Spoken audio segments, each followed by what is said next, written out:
समय की असली कीमत। एक छोटे से गांव में विवेक नाम का एक लड़का रहता था। विवेक पढ़ाई में बहुत तेज था। उसकी याददाश्त कमाल की थी और वो हर सवाल का जवाब बड़ी आसानी से दे देता था। स्कूल के शिक्षक उसे भविष्य का टॉपर कहते थे। गांव के लोग भी उसके माता पिता को बधाई देते थे कि उनका बेटा बहुत होनहार है। लेकिन विवेक की एक बड़ी समस्या थी, वह आलसी होता जा रहा था। शुरुआत में वह रोज समय पर पढ़ाई करता था, लेकिन धीरे धीरे उसका ध्यान भटकने लगा।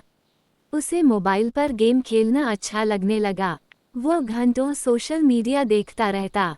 दोस्तों के साथ बेवजह घूमना, क्रिकेट खेलना और देर रात तक जागना उसकी आदत बन गई। उसकी माँ रोज समझाती, बेटा, समय बहुत कीमती होता है, एक बार चला गया तो वापस नहीं आता। पिता भी कहते, आज मेहनत करोगे तो कल आराम मिलेगा। लेकिन विवेक हमेशा हंसकर टाल देता, अभी तो बहुत समय है, मैं जब चाहूँगा पढ़ लूँगा, मेरे लिए क्या मुश्किल है। समय बीतता गया, धीरे धीरे यूनिट टेस्ट आए। इस बार विवेक के नंबर पहले से कम आए। उसे थोड़ा झटका लगा, लेकिन उसने खुद को समझा लिया, कोई बात नहीं, अगली बार देख लूँगा। फिर वार्षिक परीक्षा नजदीक आ गई। उसके दोस्त दिन रात पढ़ाई कर रहे थे, लेकिन विवेक अब भी सोच रहा था कि वह कुछ दिनों में सब कवर कर लेगा। उसने पढ़ाई को आखिरी हफ्ते के लिए छोड़ दिया। जब परीक्षा शुरू हुई तो उसे एहसास हुआ कि सिलेबस कितना बड़ा है। कई सवाल ऐसे आए जिनकी उसने ठीक से तैयारी ही नहीं की थी।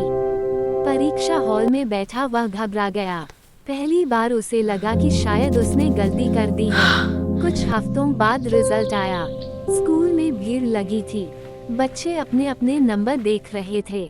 विवेक भी उत्साह से गया, लेकिन जैसे ही उसने अपनी मार्कशीट देखी, उसके पैरों तले जमीन खिसक गई। उसके नंबर बहुत कम थे। वह फेल तो नहीं हुआ था, लेकिन उसकी रैंक बहुत नीचे चली गई थी। जो शिक्षक कभी उसकी तारीफ करते थे, उन्होंने निराश होकर कहा, हमें तुमसे बहुत उम्मीद थी, विवेक। दोस्तों ने भी उसे पहले जैसा सम्मान देना बंद कर दिया। घर पहुंचकर उसने अपने माता पिता को रिपोर्ट कार्ड दिया। माँ की आंखों में आंसू थे। पिता चुप थे और उनका वो मौन विवेक के दिल पर तीर की तरह लगा। उस रात विवेक को नींद नहीं आई। वह सोचता रहा, अगर मैंने समय पर पढ़ाई की होती, अगर मैंने मोबाइल कम चलाया होता, अगर मैंने अपनी आदतें सुधारी होती।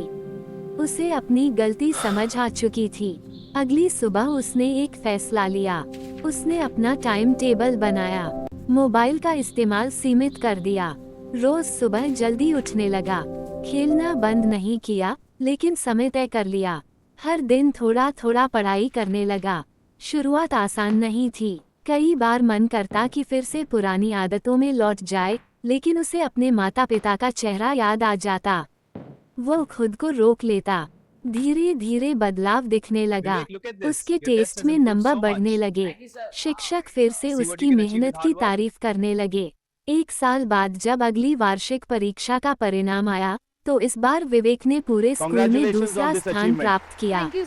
इस बार जब वह घर लौटा, तो उसके माता पिता की आंखों में आंसू थे, लेकिन इस बार खुशी के आंसू। विवेक ने समझ लिया था कि असली ताकत बुद्धि में नहीं, बल्कि समय के सही उपयोग और अनुशासन में होती है। सीख, समय सबसे कीमती धन है। जो उसे संभाल लेता है, वह जीवन में आगे बढ़ता है, और जो उसे गंवा देता है, उसे पछताना पड़ता है।